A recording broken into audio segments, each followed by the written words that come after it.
तो आज हम लोग अपनी इस क्लास में लेकर के चलने वाले कक्षा 10 का बच्चों रसायन विज्ञान। यदि आपने पिछली वीडियो नहीं देखा है तो पिछली वीडियो चैनल पर जाकर के देख लीजिए। मैंने तीसरा चैप्टर का वीडियो बनाना शुरू कर दिया है और इसके पहले दोस्तों एक लेक्चर मैंने बना दिया है, वो धातु व धातु के परिचय के नाम से प्लेलिस्ट में है, जा करके उसको पहले देख लें। फिर यहाँ से हम लोग क्या पढ़ेंगे ये बेहतरीन तरीके से आप लोगों को समझ में आ जाएगा। मैंने एक बार वीडियो बनाया था लेकिन मैंने माइक नहीं लगाया था, इसलिए माइक कैमरे में कनेक्ट ना होने की वजह से पूरा मैंने मैटर पढ़ा डाला था, इसलिए फिर से मुझे ये दोबारा वीडियो शूट करना पड़ रहा है। चलते हैं दोस्तों आज की इस क्लास में हम लोग अब यहाँ से देख करके चल रहे हैं कि हमारे पास में ये क्या होता है एक्चुअली में। तो हमने कहा बच्चों हमारे पास में चैप्टर चल रहा है धातु और क्या होगा अधातु होगा। धातु में क्या होती है? ऐसे पदार्थ जिसमें धारा और ऊष्मा का प्रवाह होता है उसे क्या कहा जाता है? धातु कहते हैं। और ऐसे पदार्थ जिसमें धारा और ऊष्मा का प्रवाह ना हो उसे क्या कहते हैं? अधातु कहा जाता है। बढ़िया तरीके से समझ के चलना कि जिसमें धारा और ऊष्मा का प्रवाह हो, जैसे हमने ये कहा कि लोहा, तो लोहा में करंट चलता है कि नहीं? तो लोहा क्या है? धातु है। लोहा में ऊष्मा चलता है कि नहीं? लोहे को एक जगह पे गर्म करते हैं, दूसरे जगह पे भी हमको गर्म लगना शुरू हो जाएगा, तो इसका मतलब वो क्या होता है? धातु होता है। और हमने कहा बच्चों कि जैसे हमारे पास में क्या होता है? एल्युमिनियम होता है। एल्युमिनियम की जो हमारे पास में चाय वाली क्या होती है? केतली बनाई जाती है। उस चाय की केतली को जो हम लोग देखते हैं तो चाय की केतली इसका मतलब किसका बना होता है? एल्युमिनियम का बना होता है। तो चाय की केतली में चाय बहुत शीघ्रता से क्या होती है? गर्म हो जाती है, इसलिए चाय ऊष्मा का क्या होता है? सुचालक होता है। जो हम लोगों के खंभे पर बच्चों तार लगाए जाते हैं, जो आप लोग तार देखते हो बड़े बड़े खंभों में लगे होते हैं, ये तार किसके बनाए जाते हैं? एल्युमिनियम के ही बच्चों ये तार बनाए जाते हैं, क्योंकि एल्युमिनियम करंट का अच्छा खासा स्रोत होता है। इलेक्ट्रिक चांदी के भी तार बनाए जा सकते हैं, लेकिन चांदी के तार बनाने की वजह से बहुत बहुमूल्य ये धातु होती है, ज़्यादा खर्च भी पड़ सकता है, बहुत महंगी भी आती हैं, इसलिए चांदी के तार का उपयोग न करके बाबू किसका उपयोग करते हैं? एल्युमिनियम का। एल्युमिनियम जो चांदी हमारे पास में होता है बाबू, चांदी को जो होता है वो बहुत जल्दी हीट भी होकर के पिघल भी सकती है एल्युमिनियम की अपेक्षा, इसलिए भी उसका प्रयोग नहीं किया जाता है। तो धातुएं क्या होती हैं? तो इतना तो आपको समझ में आ गया कि ऐसे पदार्थ जिसमें धारा का प्रवाह हो उसे क्या कहते हैं? धातु कहा जाता है। मैं आप लोग यहाँ से हम आपको ये बताना चाहते हैं कि हमारे पास में ब्रह्मांड में टोटल जो तत्वों की संख्या है वो तत्व हमारे पास में बाबू 118 तत्व पाए जाते हैं। 118 तत्व अगर हमारे पास में दिखाई दे रहे हैं वो टोटल तत्व हैं। पीरियोडिक टेबल में देखेंगे तो टोटल तत्वों की संख्या कितना है? 118। जैसे पृथ्वी पर सभी मनुष्य पाए जाते हैं, इन मनुष्य को 3 कैटेगरी में बांटा गया है। पहला होगा पुरुष होगा, स्त्रीलिंग होगा, और उसके बाद मेल होगा, फीमेल होगा, फिर इसके बाद में किन्नर की कास्ट आती है जिसे फीमेल कहा जाता है। उसी प्रकार से टोटल तत्वों की संख्या कितना है? 118। प्राकृतिक तत्व कितने हैं जिसको मानव नहीं बनाया है, पहले से ये मौजूद थे? ये 94 है। 94 तत्वों की संख्या पाई जाती है। लेकिन हमको यहीं से कहेगा कि अब बताइए हमारे पास में जो तत्व हैं कृत्रिम तत्वों की संख्या कितनी है? तो 24 ऐसे हमारे तत्व होते हैं जिसका निर्माण इन्हीं की सहायता से किया गया है। इसका मतलब प्राकृतिक वालों को निकाल लिया गया है तो वो क्या बन गए हैं? कृत्रिम बन गए हैं। इनमें समस्थानिकों में हेर फेर करके तब ये सारे तत्व बनाए जाते हैं। ठीक है, बनाने का तरीका क्या है ये हम लोग किसी एक वीडियो में देख लेंगे कि प्राकृतिक तत्व से कृत्रिम तत्व कैसे बनाया जाए। अब बाबू अगर यहाँ से बात आती है कि 118 जो तत्व होते हैं इसमें प्राकृतिक भी और कृत्रिम भी है। 94 तत्व ऐसे हैं जो कि प्राकृतिक में पहले से भगवानी तत्व इसे हम लोग कह सकते हैं, प्राकृतिक में मौजूद थे। लेकिन इसमें 24 तत्व ऐसे हैं जिसको मानव ने क्या किया है? बनाया है। अब 94 और 24 मिला करके टोटल कितना होता है? 118 हो जाता है। टोटल तत्वों की संख्या 118 है। इसको अगर धातु अधातु उपधातु के कैटेगरी पर हम लोग बांट के चलेंगे तो धातुओं की संख्या हमारे पास में जो पाई जाती है 91 पाई जाती है। कितना होते हैं? धातु हमारे पास में 91 होते हैं। अधातुओं की संख्या बाबू हमारे पास में 20 पाई जाती है। अधातुओं की संख्या कितना होगी? 20 होगी। उपधातुओं की संख्या कितना पाई जाती है? 7 पाई जाती है। अगर तीनों को हम लोग जोड़ देते हैं तो हमारे पास में कितना हो जाता है? 118 तत्व फिर से आ जाते हैं। इसका मतलब धातु अधातु और उपधातु के आधार पर जो तत्वों की संख्या पाई गई है वो हमारे पास में टोटल कितना हो जाते हैं? 118 तत्व होते हैं। धातु की संख्या हमारे पास में कितना होती है सर? 91 होती है। अधातु की संख्या कितना होती है? 20 होती है। उपधातु की संख्या कितना होता है? तो उपधातुओं की संख्या टोटल बाबू 7 प्रकार के हमारे पास में क्या होंगे? उपधातुएं होती हैं। प्राकृतिक तत्व हमारे पास में कितने होते हैं? 94 हैं। कृत्रिम तत्वों की संख्या कितनी होती है? 24 होता है। चलिए इसका मतलब इतना पोर्शन तो हमने आपको समझा दिया है। अब नंबर लगाते हैं कि धातु के ऊपर हमारे पास में क्या होगा। तो हमने कहा आपसे पहले ही कि ऐसे पदार्थ जो धारा और ऊष्मा के अच्छे खासे प्रवाहक होते हैं, अपने में से चलने देते हैं, उन्हें क्या कहा जाता है? धातु कहते हैं। जैसे सोना हो गया, चांदी हो गया, तांबा हो गया, जस्ता हो गया, पीतल हो गया, जर्मन हो गया, ये सारी चीज़ें क्या कहलाती हैं? धातु कहलाती हैं। बताइए क्या इतनी चीज़ें आप लोगों को समझ में आ गई हैं? अब यही से हम लोग एक टॉपिक और देख के चलेंगे। सोना, चांदी, लोहा, copper, aluminium, zinc, chromium, tungsten. जो बल्ब के तार में लगा होता है, बल्ब के अंदर जो स्प्रिंग जैसा लगा होता है, 10 रुपये वाला बल्ब देखते हो, उसे क्या बोलते हैं? टंगस्टन बोलते हैं। टंगस्टन नहीं बोलते हैं, क्या बोलते हैं? टंगस्टन बोला जाता है। अब समझे बाबू, धातुओं के कुछ क्या होते हैं? भौतिक गुण भी होते हैं। धातुओं के भौतिक गुण कैसे होते हैं? हमने कहा जो धातुएं होती हैं, अगर इसको हम लोग धार लगाते हैं तो बहुत ज़्यादा ये चमकती हैं। तो धातुएं बहुत चमकशील होती हैं। इतनी ज़्यादा धातुएं चमकशील होती हैं कि इसीलिए इनके विशेष गुण के कारण इसको लोग आभूषण बना करके पहनते हैं। सोना में करंट चलता है, लेकिन सोना इतना ज़्यादा बहुमूल्य होता है कि इसका प्रयोग बाबू किया नहीं जाता है तार वगैरह बनाने के लिए। तो सोने के चमक के कारण सोना अपने आप में क्या है? इतना ज़्यादा फेमस होता है कि सोना बहुत चमक के कारण इसके आभूषण बना करके पहने जाते हैं। इसीलिए तो महिलाओं को ज़्यादा पसंद होते हैं क्या? सोने के आभूषण ज़्यादा पसंद होते हैं। देखो, महिलाओं को ज़्यादातर चीज़ वही पसंद होता है जो बहुत बहुमूल्य धातु होते हैं। जैसे कि पुराने के टाइम पे जो महिलाएं हुआ करती थी, ये क्या हड्डी पहना करती थी। हाँ जी, आप आज खून चूसने के मामले में महिलाओं को ज़्यादा बदनाम कर दिए हैं, लेकिन पहले के टाइम पर इनका जो गहना होता था, तो ये क्या हुआ करता था? हड्डी हुआ करता। जैसे कभी कभी जैसे आज महिला कहते हैं जी थोड़ा मुझे मंगलसूत्र दिला दो ना, वैसे पहले के टाइम पर भी ये हुआ करता था कि ये जी मुझे हिरन की हड्डी की मंगलसूत्र चाहिए, हिरन की हड्डी की मुझे माला चाहिए, मेरे कान देखो एकदम ख़राब हो गए हैं, मेरे पास बाला नहीं है, मुझे ला दीजिए ना कान का कुंडल वगैरह, पुल्ली वगैरह, जो भी लगता है, कील वगैरह, नथिया वगैरह, ये पहले हड्डियों के पहने जाते थे। अरे आभूषण पहनने से लोगों को चेहरा कैसा दिखता है? बहुत खूबसूरत और सुंदर दिखने लगता है। इसलिए पुरुष जात भी आभूषण को क्या करती है? पहनती है। आपने देखा होगा कई पुरुषों को चांदी की अंगूठी पहनना बहुत अच्छा लगता है, सोने की अंगूठी पहनना बहुत अच्छा लगता है, कई पुरुषों को जंजीर पहनना बहुत ज़्यादा अच्छा लग जाता है। होता है कि नहीं होता है? तो ये सारी चीज़ कौन करता है? सोनार करते हैं। अब बताइए, इसका मतलब यहाँ पर धातुओं में विशेष प्रकार की क्या होती है? चमक होती है। चमक का जिक्र मैंने यहाँ पर किया है कि धातुओं को अगर देखते हैं तो धातुओं में चमक कहाँ से आ सकती है? अगर किसी धातु पर धार लगाते हैं तो देखो उस पर चमक आना उत्पन्न हो जाता है। धातुओं की सतह को पॉलिश कर देते हैं तो भी उसकी सतह क्या होती? चमकने लगती है। धातुओं की सतह को रगड़ देते हैं तो भी ज़्यादा क्या होता है? वो चमकने लगता है। धातुओं में बाबू तनने का गुण पाया जाता है। धातुओं में किसका गुण पाया जाएगा? धातुओं में तनने का गुण पाया जाता है। इसका मतलब धातुओं को थोड़ा सा पीटेंगे तो वो फैलना शुरू हो जाती हैं। तो धातुओं को जब हम लोग पीटते हैं तो धातुएं क्या होना शुरू हो जाती हैं? फैलती हैं। इसका मतलब जब धातुएं फैलना शुरू कर देंगी तो इसका मतलब क्या होगा? जैसे कि सोना थोड़ा सा पीटा जाता है तो वो बहुत तेज़ी से क्या होता है? फैलता है। सबसे ज़्यादा जो तनने वाली धातु है वो अपने पास में यहाँ से सोना है। 1 ग्राम सोने को इतना पतला तार बना लिया जाए कि वो तार कहाँ तक फैल जाएगा? 2 किलोमीटर लंबे उस तार को फैलाया जा सकता है। बाल से भी पतला वो तार बन सकता है 1 ग्राम सोने में।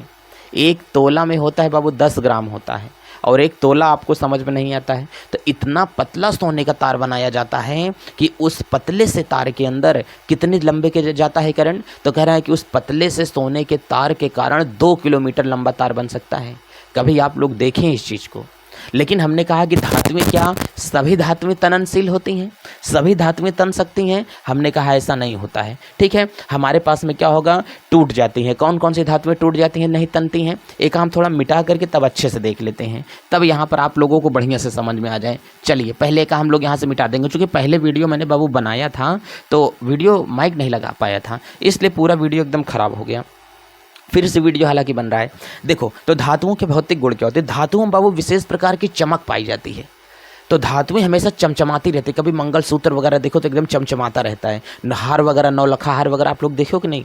तो हमने तो देखा है भाई। अब 9 लखा जो हार होता है बाबू एकदम चमचमाता रहता है। हालांकि वो डिज़ाइन के ऊपर डिपेंड करता है। तनने का गुण पाया जाता है। धातुओं क्या होती हैं? तनती हैं। खींच लोगे तो तनती हुई चली जाती हैं। कभी आप लोग तार वगैरह जब दांत से छीलते हो ना, देखो वो तन जाता है एकदम से। होता कि नहीं होता है? इसका मतलब धातुएं क्या होती हैं? तनती हैं। मम्मी लोग जब नया पायल खरीदती हैं तो वो बहुत टाइट रहता है, लेकिन पहनते पैर में क्या पड़ जाता है? ढीला पड़ जाता है। क्यों? चूँकि धातुएं तनती हैं। बात समझ में है ना? अब हमने कहा चलो एक बात, धातुएं ध्वनि उत्पन्न करती हैं। अगर 2 धातुओं को आपस में क्या करते हैं? लड़ाते हैं बाबू। लड़ाने के बाद में वो धातुएं क्या करती हैं? टनटनाती हैं। टन टन टन की ध्वनि उत्पन्न करती हैं। इसलिए मंदिर में जो घंटी लगी होती है वो पीतल की लगी होती है। और पीतल भी एक प्रकार का क्या होता है? धातु होता है। बोलो बात समझ में? साइकिल में जो घंटी लगी होती है वो धातु की लगी होती है, इसलिए ट्रिन ट्रिन ट्रिन ट्रिन करता है नहीं करता है। घर में जो घंटी लगी होती है वो धातु की लगी होती है, इसलिए कोई बाहर डोरबेल बजाता है तो आपको ट्रिन ट्रिन की क्या होती है, साउंड आती है। तो इसका मतलब अब वो घंटियाँ अपने पास में लगाई गई होती हैं। तो धातुएं जब आपस में टकराती हैं तो अनेक प्रकार की अच्छी अच्छी साउंड उत्पन्न करेंगी। चलो इतना बात समझ में आया। अब हमने कहा धातुएं बहुत कठोर होती हैं, इसका मतलब धातुओं को पकड़ के आसानी से नहीं तोड़ा जा सकता है। धातुएं क्या होती हैं, बहुत कठोर होती है। तो धातुओं का गुण ये भी होता है कि धातु क्या होगी, कठोर। जैसे लोहा, एल्यूमिनियम, पीतल, मंदिर में घंटी लगी होती है, कठोर होता है कि नहीं होता है। रेल की पटरी देखो लोहे की बनी होती है, कितनी ज़्यादा कठोर होती है। तो धातुओं का गुण है कि धातुएं क्या होंगी, कठोर होंगी। और कह रहा है कि धातुएं इसका क्या होता है, उच्च घनत्व होता है। जो चीज़ बहुत ज़्यादा कठोर होती है इसके कण आपस में बहुत ज़्यादा सटे होते हैं, और जब आपस में सटे हैं तो उसी को हम लोग कहते हैं घनत्व कहा जाता है। घनत्व मतलब कितने ज़्यादा एक दूसरे के कण सटे हुए हैं। सकेत कितना ज़्यादा, एक बस है उसमें 10 लोग बैठे हैं तो बस का घनत्व कम है। एक बस खचाखच भरी हुई है तो उस बस का घनत्व क्या होता है, बहुत ज़्यादा होता है। अब तो समझ में आया। जब बहुत ज़्यादा कण पास पास में होंगे तो उससे बोला जाएगा कि घनत्व क्या है, बहुत ज़्यादा है। अगर कण बहुत दूर दूर होंगे तो घनत्व क्या होता है, बहुत ज़्यादा कम होता है। जैसे गैस का घनत्व बहुत कम होता है, लेकिन ठोस का घनत्व आप लोग देखे होंगे बहुत क्या होता है, ज़्यादा होता है। धातुएं शीघ्रता से गर्म हो जाती हैं। धातुएं अगर गर्म करेंगे तो धातुएं बहुत जल्दी से क्या होती हैं, गर्म हो जाती हैं। लेकिन सब धातुओं की क्वालिटी क्या होती है, बहुत अलग अलग होती है। कोई धातुएं थोड़ा सा ताप पाने पर ज़्यादा गर्म हो जाती है, किसी धातु को ज़्यादा देर तक गर्म किया जाता है। तो पहले हम लोग वर्णन कर लेते हैं चमक का, कि धातुओं में जो चमक पाई जाती है वो कैसे होती है। तो हमने कहा कि यहाँ पर एक बात ध्यान से देख लेना बाबू, कह रहा है कि धातुओं में विशेष प्रकार की क्या पाई जाती है, चमक पाई जाती है। इसीलिए सोने के आभूषण का प्रयोग महिलाएं करती हैं पहनने के लिए। लेकिन हमने कहा क्या सभी धातुएं चमकती हैं? अगर धातु नहीं चमक रही है तो उसकी सतह को घिस दिया जाता है। जैसे चाकू देखो, खुरपा देखो, कुछ लोग रगड़ देते हैं तो बहुत ज़्यादा चमचमाने लगता है, तलवार वगैरह हम लोग देखते हैं। इसका मतलब वो क्या होता है, चमक उत्पन्न करती हैं धातुएं। बोलो बात समझ में आया। तो धातुओं में चमक होती है। लोहा जैसे होता है, लोहे की सतह पर जब जंग लग जाता है तो क्या वो चमकती है, नहीं चमकती है। लेकिन उसकी सतह को जब रगड़ देंगे तो एकदम नया नया वो क्या होगा, चमकने लगेगा। तो धातुओं में क्या होगी, चमक होगी। ये चमक आएगी कैसे? हमने कहा कि ये चमक को उत्पन्न किया जा सकता है रगड़ कर। क्या कर कर बाबू, रगड़ कर धातुओं पर चमक को उत्पन्न किया जा सकता है। ठीक है, कि धातुओं को जब हम लोग रगड़ेंगे तो धातुओं पर क्या आ जाता है, चमक उत्पन्न हो जाता है। ठीक, और बताओ धातुओं पर चमक कैसे आ सकता है? हमने कहा कि घिस कर, अगर चाहे रगड़ कर कहें चाहे घिस कर कहें। अच्छा बताओ, धातुओं पर जब धार लग जाती है तो भी तो बाबू इसके ऊपर चमक आ जाता है। तो यहाँ पर हम लोग लिख देते हैं कि धातुओं पर धार लगा करके भी क्या उत्पन्न किया जा सकता है, इसके ऊपर चमक उत्पन्न किया जा सकता है। बाबू इतना बात समझ में आ रहा है? तो धातुओं के ऊपर धार लगा करके क्या कर सकते हैं, चमक उत्पन्न किया जा सकता है। चलिए, तो धातुओं पर धार लगा करके चमक उत्पन्न कर सकते हैं। हमने कहा कि धातुओं की सतह जितनी ज़्यादा चिकनी होगी उतनी ज़्यादा वो धातुएं चमकेंगी। जो धातुएं जितनी ज़्यादा खुरदरी होती हैं उतनी ज़्यादा धातुएं नहीं चमकती हैं। ऐसा क्यों होता है? हमने कहा कि कभी कभी आप दीवार देखते हो, जब आपकी दीवार केवल ईंटों की जुड़ी होती है तो उतना अच्छा नहीं चमकता है। लेकिन जब दीवार पर प्लास्टर चढ़ जाएगा, पेंट चढ़ जाएगा, पुट्टी चढ़ जाएगा, पॉलिश मरवा दोगे दीवार पर, तो दीवार एकदम से चमचमाने लगती है। क्यों? क्योंकि उस पर सतह को तुमने चिकना बना दिया। तो धातुओं की सतह को चिकना बना दिया गया है। चलो, हमने कहा कि धातुओं की सतह को चिकना बना करके चमकदार बनाया जा सकता है। इसका मतलब चिकना कैसे बना सकते हैं? चिकना बना सकते हैं धातुओं पर क्या करके, पेंट करके धातुओं को चिकना बनाया जा सकता है। चलो ठीक है सर, एक बात समझ में आ गई। अब बदो एक्सेप्शन यहाँ से ये होता है कि कुछ धातु नहीं होती है लेकिन बहुत ज़्यादा वो चमकती है। जैसे क्या? हमने कहा कि धातु नहीं होगी फिर भी बहुत ज़्यादा चमकेगा। जैसे हमने कह दिया कि नोट में यहाँ से हम लोग आप लोगों को दिखा देते हैं। जैसे हमने कहा कि कांच, आप लोग देखते होंगे धातु नहीं होता है फिर भी बहुत ज़्यादा क्या होता है, चमकता है। कहीं कांच टूट जाए देखो, वो बहुत ज़्यादा चमकेगा। तो हर चमकती वस्तु सोना नहीं होती है, तो धातुएं चमकती नहीं हैं। सॉरी, धातुएं तो चमकती हैं लेकिन हर चमकने वाली वस्तु धातु नहीं है। आयोडीन कभी जब काला नमक आप लोग तोड़ते हो तो देखो वो भी चमकता रहता है। तो लेकिन कह रहा है कि उसी तरीके से आयोडीन होता है बैगनी रंग का। जब कभी भी आप लोग आयोडीन को बाबू तोड़ोगे तो आयोडीन भी क्या होता है, चमकता हुआ दिखाई देगा। आप लोग कभी हीरा तोड़ोगे तो हीरा भी क्या होता है, चमकता हुआ दिखाई देता है। ग्रेफाइट जो पेंसिल की नोक होती है, इसे घिस दिया जाता है, देखो हाथ चमकने लगता है। तो ग्रेफाइट भी बहुत ज़्यादा क्या होती है, चमकती है। लेकिन ये सब धातुएं नहीं हैं। इन सब चीज़ों को याद करके रखे रहना कि आदि इसके साथ में और बहुत सारी चीज़ें हैं जो कि धातु नहीं हैं, लेकिन फिर भी क्या होती है, अपार रूप से ये चमकती है। सोच करके देखें जरा। अब चलिए देख लेते हैं तनने का गुण क्या होता है। तो हम लोग 2 नंबर यहाँ से देख करके चलते हैं कि तनन क्षमता। ध्यान से देखना बाबू, यहाँ से कह रहा है कि जो अपने पास में तनन क्षमता हमको दिखाई दे रही है, ये तनन क्षमता क्या है। कह रहे कि धातुओं के अंदर तनने का गुण पाया जाता है।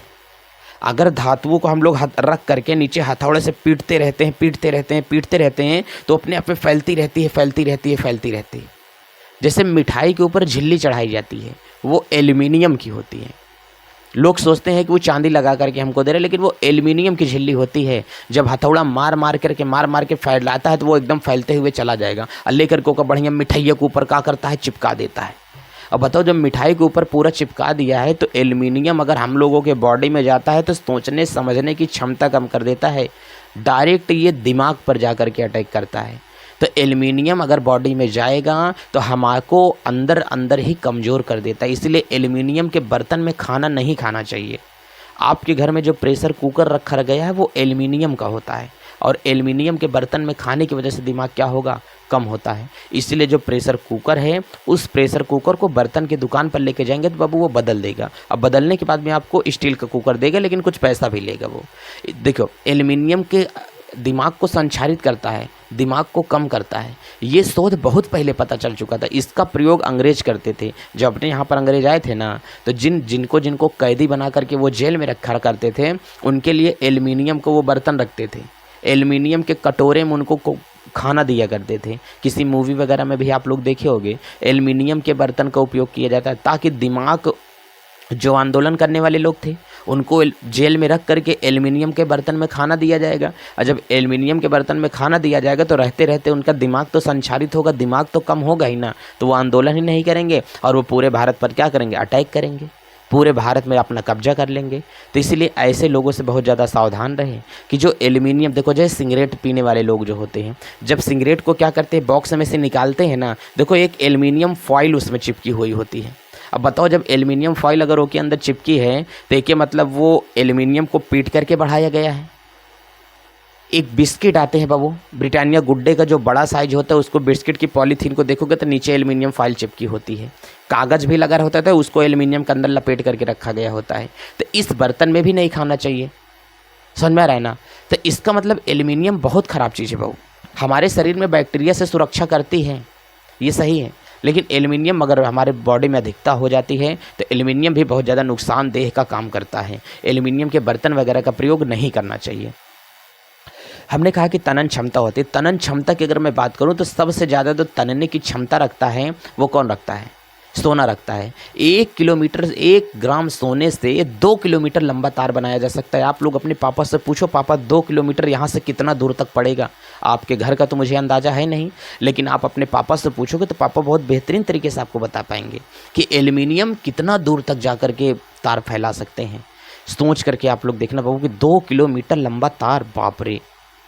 1 ग्राम से आपका पूरा जो बाल होता है इससे भी पतला तार बनेगा, तब जाकर के वो अपने पास में क्या होगा, तनने की क्षमता होती है। तो यहाँ से कह रहा है कि अगर 1 ग्राम अपने पास में क्या होगा, सोना होगा, तो 2 किलोमीटर क्या बनाया जा सकता है, तार बनाया जा सकता है। ये किसकी वजह से, सोने का तार होगा। ये बाबू अपने पास में क्या होगा, गोल्ड की यहाँ से बात हो रही है। 1 ग्राम सोने से इतना लंबा तार बना सकते हैं।